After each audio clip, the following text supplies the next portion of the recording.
بسم اللہ الرحمن الرحیم. آپ دیکھ رہے ہیں پروگرام حق اور میں ہوں ریما شوکت. پاکستان اور افغانستان ان دونوں ممالک کے درمیان اختلاف کی ایک بہت بڑی وجہ ان کے درمیان 2400 کلومیٹر سے زائد کا ایک بارڈر ہے. افغان اسے ڈیورنڈ لائن کہتے ہیں، لیکن پاک افغان بارڈر کی مینجمنٹ اور سیکیورٹی کے حوالے سے بہت سارے چیلنجز درپیش ہیں. آج ہم اپنے پروگرام میں بات کریں گے پاک افغان بارڈر مینجمنٹ کے حوالے سے، اور ہمارے ساتھ موجود ہیں حسام صدیقی جو کہ کنسلٹنٹ ہیں اسلام آباد بیسڈ تھنک ٹینک پکس کے ساتھ اور پی ایچ ڈی اسکالر ہیں نمل میں. Hussam, welcome to our program. بہت شکریہ.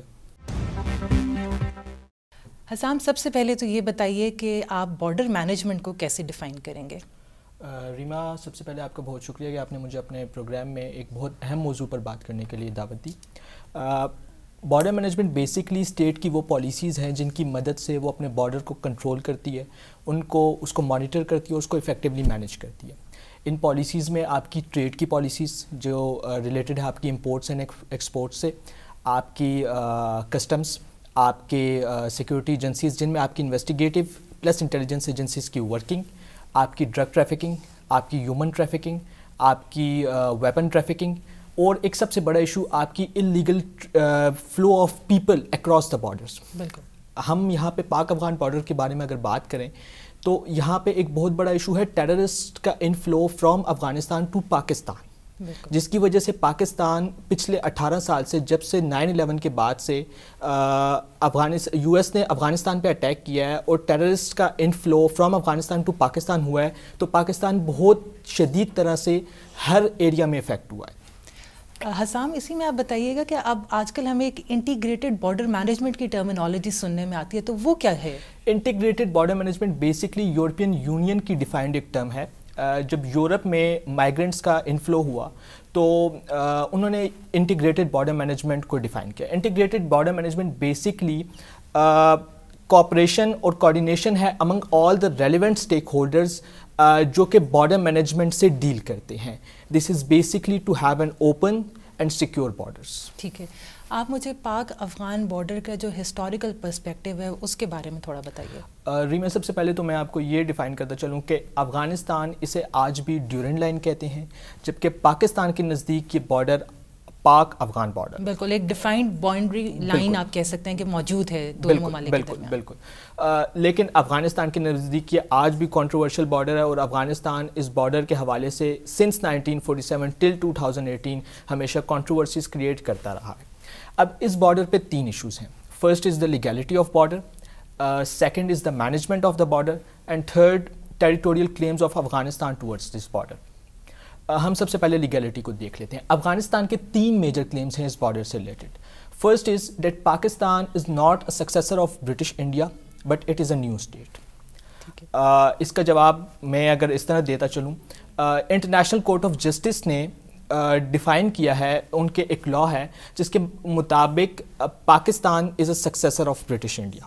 اس کے علاوہ انڈین انڈیپینڈنس ایکٹ 1947 اس میں برٹشرز نے ڈیفائن کیا ہے کہ Pakistan is a legal successor of British India and any law that has been defined between any colonial powers previously would be passed on to the successor state. So Afghanistan کا یہ کلیم تو اس طرح سے نل اینڈ وائڈ ہو جاتا ہے. The second claim, Pakistan violated the Durand agreement by bombing an Afghanistan village in 1949 and so the agreement has become null and void.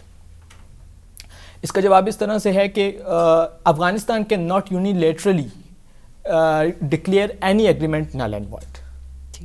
اور secondly, Afghanistan نے جو ہی 1947 میں پاکستان آزاد ہوا تو Afghanistan was the first country in the United Nations to oppose the membership of Pakistan. Secondly, Afghanistan ہمیشہ سے بارڈر پہ کلیشز کرتا رہا ہے پاکستان سے. تو because of those clashes that were initiated after 1947 Pakistan had to intervene in Afghanistan. The third claim is that Durand agreement has expired after 100 years. Nowhere in the Durand agreement, ان کا جو text ہے اس میں کہیں بھی یہ نہیں لکھا ہوا کہ Durand agreement is for 100 years. اس ٹیکسٹ میں کہیں بھی یہ نہیں لکھا ہوا. تو افغانستان کا یہ تھرڈ کلیم بھی اس طرح سے نل اینڈ وائڈ ہو جاتا ہے. بالکل ٹھیک ہے. حسام ہم دیکھتے ہیں کہ دونوں بارڈر کے اطراف جو رہنے والے لوگ ہیں ان کے درمیان کلچرل سملیرٹیز ہیں. ہمارے جو پختون عوام ہے, جو پختون بیلٹ ہے, وہ آپس میں بہت ساری کلچرل افینیٹیز شیئر کرتے ہیں, لیکن دوسری طرف ہمیں ان کے درمیان بہت سارے کلیشز بھی دیکھنے میں نظر آتے ہیں. تو اس صورت میں آپ کے خیال میں اگر بارڈر مینجمنٹ افیکٹو ہو تو کیا یہ تنازع حل کیا جا سکتا ہے؟ میں آپ کو یہ بتاتا چلوں کہ افغانستان نے اس کلچرل سملیرٹی کو ہی ایکسپلائٹ کرنے کے تناظر میں پشتونستان موومنٹ سٹارٹ کی.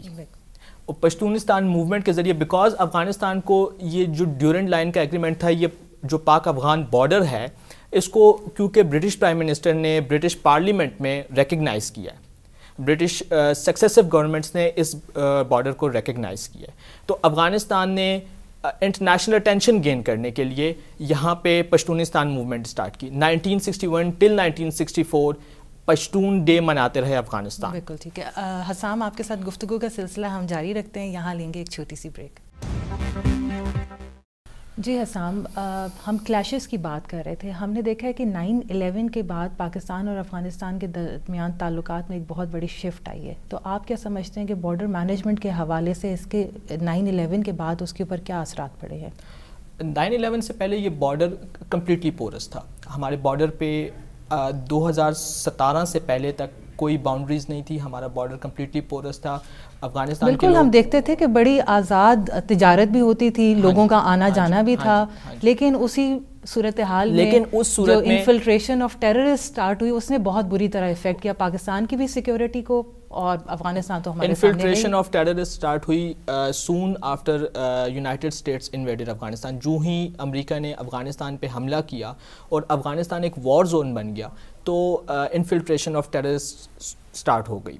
جب فاٹا میں آپ کے آپریشن سٹارٹ ہوئے اور جو آپ کے فاٹا کا ایریا ہے, جو آپ کی 7 ایجنسیز ہیں, یہ آپ کا ٹیررسٹ ہب بن گئی. افغانستان اور پاکستان کے درمیان یہ ٹیررسٹ ہب بن گئی. تو اس کے بعد پاکستان بہت زیادہ افیکٹ ہوا اس کی وجہ سے.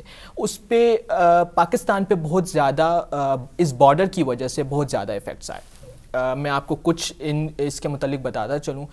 سب سے پہلے آپ کی ٹریڈ دیکھ لیجئے, آپ کی illegal trade and legal trade. اب پاکستان افغانستان بارڈر کیونکہ مینیج نہیں ہے, تو یہاں پہ 2 کانسیپٹس ہیں, آپ کی جو لیگل ٹریڈ ہے اور آپ کی انلیگل ٹریڈ ہے. لیگل ٹریڈ وہ ہے جو آپ کے through proper custom paid taxes ہو رہی ہے, جبکہ انلیگل ٹریڈ اس وجہ سے ہو رہی ہے کیونکہ آپ کا بارڈر مینیج نہیں ہے, آپ کا بارڈر اوپن ہے, آپ کا بارڈر پورس ہے, تو اس وجہ سے آپ کی انلیگل ٹریڈ ہو رہی ہے. جب ابھی ہم نے دیکھا ہے کہ پاکستان کی جانب سے ریسنٹ ایک فینسنگ کا کہا گیا ہے اور اس پہ ہو بھی رہی ہے, تو آپ کیا سمجھتے ہیں کہ اس میں پاکستان کی سیکیورٹی تو آبویسلی امپروو ہوگی جب ہم دیکھتے ہیں کہ ہم نے اس انفلٹریشن کو روکنا ہے, تو آپ کیا سمجھتے ہیں کہ یہ جو فینسنگ کا جو پاکستان نے انیشیٹو لیا ہے یہ کتنا سکسیزفل ہوگا پاکستان اور افغانستان کے درمیان ان تعلقات کی بہتری کے لیے؟ 17 سال کی جنگ لڑنے کے بعد ایک وہ جنگ جو پاکستان کی اپنی نہیں تھی. بالکل یہ جنگ لڑنے کے بعد پاکستان نے آخر کار بارڈر کو مینیج کرنے کا انیشیٹو لیا, بارڈر کو سیکیور کرنے کا انیشیٹو لیا, اور اس انیشیٹو کی افغانستان کی طرف سے بہت شدید طرح سے مذمت کی گئی. بلکہ افغانستان نے آپ کے لیے بارڈر پہ آپ کے کلیشز بھی ہوئے کچھ, جس میں کچھ ہماری طرف سے فوجی جوان بھی شہید ہوئے. بالکل. اور حسام ہم دیکھتے ہیں کہ جو پاک افغان بارڈر ہے اس میں پاکستان کی سائڈ پہ جو ہماری چوکیاں ہیں ان کی تعداد زیادہ ہے. پاکستان نے اس کی سیکیورٹی کے لیے زیادہ کام کیا ہے بنسبت افغانستان کے, کیونکہ وہاں پہ چوکیاں اس طرح سے موجود نہیں ہیں. جی بالکل, افغانستان میں چوکیاں اس طرح سے موجود نہیں ہیں. اور اب یہ جو بارڈر جو ابھی ریسنٹلی فینسنگ کا جو عمل سٹارٹ ہوا ہے, پاکستان آرمی نے یہ فینسنگ کا پروجیکٹ سٹارٹ کیا ہے 2017 میں, اور انشاءاللہ یہ امید ہے کہ 2019 میں یہ پروجیکٹ مکمل ہو جائے گا. اس جگہ پہ اس پورے بارڈر پہ یہ تقریباً 2611 کلومیٹر کا بارڈر بنتا ہے, جس میں جو کے پی کے کا ایریا ہے وہ 1230 کلومیٹر ہے, جبکہ بلوچستان کا جو ایریا ہے وہ 1381 کلومیٹر ہے. اس ایریا میں یہ فیزز میں یہ پروجیکٹ پاکستان آرمی کر رہی ہے, اور اس میں مختلف جگہوں پہ چوکیاں بنائی گئی ہیں. میں آپ کو اگر تعداد بتاتا چلوں تو تقریباً 338 بارڈر پوسٹس پاکستان اس جگہ پہ بنا رہا ہے, جبکہ 43 بارڈر پوسٹس آلریڈی پاکستان کی سائٹ پہ ہیں اور 133 افغانستان کی سائٹ پہ ہیں, اور 63 پاکستان اور بنا رہا ہے. ٹھیک ہے حسام، جب ہم فینسنگ کی بات کر رہے ہیں، بارڈر مینجمنٹ کی بات کر رہے ہیں، تو مجھے یہ بتائیے کہ پاکستان اور افغانستان کے درمیان جو تعلقات ہیں ان کی بہتری کے لیے پاکستان کی طرف سے ہماری ایک ڈیفائنڈ فارن پالیسی ہے، یہ ہماری فارن پالیسی کو کس طرح سے امپروو کرے گی؟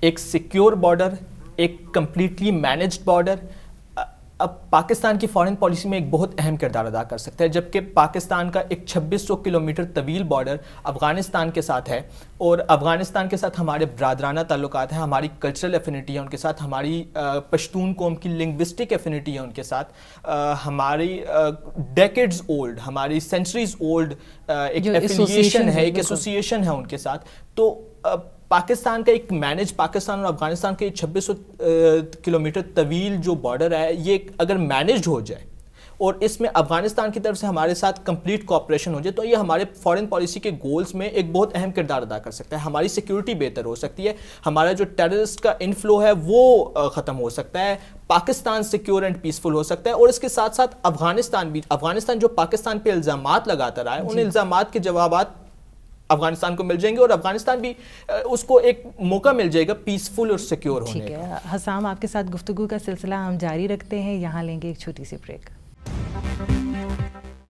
جی حسام، ہم بات کر رہے تھے فارن پالیسی میں موجود آپشنز کے حوالے سے، تو آپ یہ بتائیے کہ جب ہم بارڈر مینجمنٹ دیکھ رہے ہیں تو اس میں وے فارورڈ کیا ہے اور فارن پالیسی کیا رول ادا کری ہے؟ جیسے میں نے آپ کو بتایا کہ ایک کمپلیٹلی مینجڈ اور سیکیور بارڈر پاکستان کی فارن پالیسی میں بہت اہم کردار ادا کر سکتا ہے اور افغانستان کے ساتھ ہمارے تعلقات کی بہتری میں بھی ایک کمپلیٹلی سیکیور بارڈر بہت اہم کردار ادا کر سکتا ہے. اس میں ہمارے پاس کچھ آپشنز ہیں جو میں یہاں پہ بات کرنا چاہوں گا اس کے بارے میں. سب سے پہلے ڈائیلاگ. جب تک افغان گورنمنٹ کے ساتھ ہم ڈائیلاگ نہیں کریں گے، جب تک ہم بات نہیں کریں گے، تب تک کسی مسئلے کا سلوشن نہیں نکلے. لیکن حسام، ہم دیکھتے ہیں نا کہ پاکستان تو ہمیشہ ڈائیلاگ کی بات کرتا ہے، لیکن افغانستان کی جانب سے ہمیں ڈائیلاگ کے معاملے میں ریزسٹنس دیکھنے میں آتی ہے. اس کی وجہ یہ ہے کہ افغانستان ہمیشہ سے اس بارڈر کو کنٹروورشل کرتا رہا اور افغانستان کے متعدد پولیٹیشینز انڈور اس بارڈر کو ریکگنائز کر چکے ہیں. لیکن کئی جگہ پہ ہمیں فیل ہوتا ہے کہ افغان عوام بھی چاہتے ہیں، افغان حکومت بھی چاہتی ہے کہ ڈائیلاگ کرے، لیکن پھر کچھ ان کے ایکشنز میں ایسی تبدیلی آ جاتی ہے کہ لگتا ہے کہ وہ انٹرسٹڈ نہیں ہے افغانستان میں بھی پیس کے لیے، اور آبویسلی پھر پاکستان کا بھی جو پیس اور سیکیورٹی ہے وہ ایک چیلنج بن جاتی ہے. اگر افغان حکومت ڈائیلاگ نہیں کرے گی، اگر افغانستان کی جو ایگزسٹنگ سچویشن ہے اور یہ پیس پروسیس، اللہ کرے کہ یہ پیس پروسیس ہو جائے اور افغانستان کے تمام سٹیک ہولڈرز آن ٹیبل آ جائیں. پیسفل افغانستان جب ہم دیکھتے ہیں انٹرنیشنل سینیریو میں تو ریجنل سٹیبلٹی کے لیے بہت اہم ہے. جب پاکستان میں بھی بہت سارے ایسے ڈیولپمنٹل پروجیکٹس آ رہے ہیں تو ہم دیکھتے ہیں کہ ہمیں افغانستان میں اگر پیس ہوگا تو پورا خطہ جو ہے نا آپ کو پیسفل نظر آئے گا، اسٹیبلائز نظر آئے گا. آلموسٹ 40 سال کی جنگ لڑنے کے بعد اور ریجن کے تمام کنٹریز پہ افیکٹ ہونے کے بعد آج افغانستان کے لیے امن بہت ضروری ہے، کیونکہ آج افغانستان میں امن ہوگا تو ریجن کے تمام کنٹریز میں بھی امن ہوگا. ریجن کے تمام کنٹریز افغانستان کی وجہ سے پچھلے 40 سال میں بہت زیادہ افیکٹ ہوئے ہیں اور ویری اسپیسیفکلی پاکستان بہت شدید طرح سے سوشلی، کلچرلی، پولیٹیکلی، اکنامیکلی ہر طرح سے پاکستان افیکٹ ہوا ہے. پاکستان نے تقریباً 3 million documented 3 million Afghan refugees کو ہوسٹ کیا ہے. امید ہے اس سے زیادہ جو کہ دنیا میں کسی ملک نے کبھی نہیں کیا. بالکل، دنیا میں کسی ملک نے اتنے زیادہ نہیں کیا اور اس وجہ سے ہمارا ہر سیکٹر افیکٹ ہوا ہے. ہماری ہیلتھ افیکٹ ہوئی ہے، ہمارا ایجوکیشن افیکٹ ہوا ہے، ہماری سوسائٹی میں ڈرگ انفلٹریشن ہو گئی ہے، ہماری سوسائٹی میں ویپن انفلٹریشن ہو گئی ہے. جن بچوں کو آج کتاب کے ساتھ ہونا چاہیے تھا آج وہ ویپنز کے ساتھ. تو ہماری سوسائٹی بہت شدید طرح سے افیکٹ ہو گئی ہے. اور آج اگر افغان حکومت ڈائیلاگ پہ نہیں آتی ہے، افغان پارلیمنٹ ڈائیلاگ پہ نہیں آتی ہے پاکستان کے ساتھ، تو یہ معاملات مزید مشکل ہوتے جائیں گے. کیونکہ ہم دیکھ رہے ہیں کہ اسی سال اگر افغانستان میں پولیٹیکل چینجز بھی آنے ہیں، الیکشنز بھی ہونے ہیں، دوسری جانب انڈیا میں بھی ہم دیکھ رہے ہیں کہ اس طرح کی پولیٹیکل چینجز آ رہی ہیں، تو بہت ضروری ہے کہ افغانستان گورنمنٹ ہے وہ اس بارے میں سیریسلی سوچے اور اس کے اوپر کام کرے. افغان گورنمنٹ کو اس بارے میں سیریسلی سوچنا ہے. ایک بہت بڑی ریزن جس کی وجہ سے افغان گورنمنٹ پاکستان کے ساتھ ڈائیلاگ پہ نہیں آتی کہ انڈینز جو ہے وہ افغان سرزمین اور افغان پولیٹیشنز کو پاکستان کے اگینسٹ یوز کرتے ہیں، جس کی وجہ سے افغانستان کی سرزمین بھی پاکستان کے اگینسٹ یوز ہوتی ہے. کلبھوشن یادو کا ہم کیس دیکھ چکے ہیں. میں کچھ پالیسی آپشنز اور وے فارورڈ بتانا چاہوں گا. ہمارے میڈیا اور ہماری ریلیجس پارٹیز جو ہیں وہ بہت اہم کردار ادا کر سکتی ہیں. افغانستان اور پاکستان میں ریلیجن ایک بہت لوگوں کے نزدیک ایک بہت اہمیت کا حامل ہے اور لوگ اس کو نگیٹ نہیں کرتے, لوگ اس کو امپورٹنس دیتے ہیں. اس کے بعد ہمارا میڈیا جو کہ پچھلی 2 دہائیوں میں ایک بہت اہم کردار ادا کر چکا ہے, ایک فارن پالیسی ٹول بن چکا ہے, تو ہمارا میڈیا اور ہماری ریلیجس پارٹیز جو ہیں وہ ایک بہت اہم کردار ادا کر سکتی ہیں. اس کے علاوہ ایک Afghanistan Pakistan transit trade agreement ہے جو کہ 2011 میں آخری بار ریوائیو ہوا تھا اور اس پہ میٹنگز ہوئی تھی. اس ایگریمنٹ کو رینیو ہونے کی ضرورت ہے, اس پہ بات کرنے کی ضرورت ہے, اور legal trade both wise from Afghanistan to Pakistan and from Pakistan to Afghanistan, imports and exports Pakistan اور افغانستان دونوں کی زیادہ کرنے کی ضرورت ہے. اکنامک انٹر ڈپینڈنس جب تک دونوں ملکوں کی نہیں ہوگی تب تک دونوں ملکوں کے معاملات حل نہیں ہوں گے. بہت شکریہ حسام ہمارے ساتھ گفتگو کرنے کے لیے. پاکستان اور افغانستان دونوں ممالک کے درمیان تعلقات کی بہتری کے لیے بہت سی آپشنز موجود ہیں, جس میں economic interdependence, border management اور ڈائلاگ سب چیزیں بہت اہمیت کی حامل ہیں. آج کے لیے پروگرام حق سے اتنا ہی. اللہ حافظ.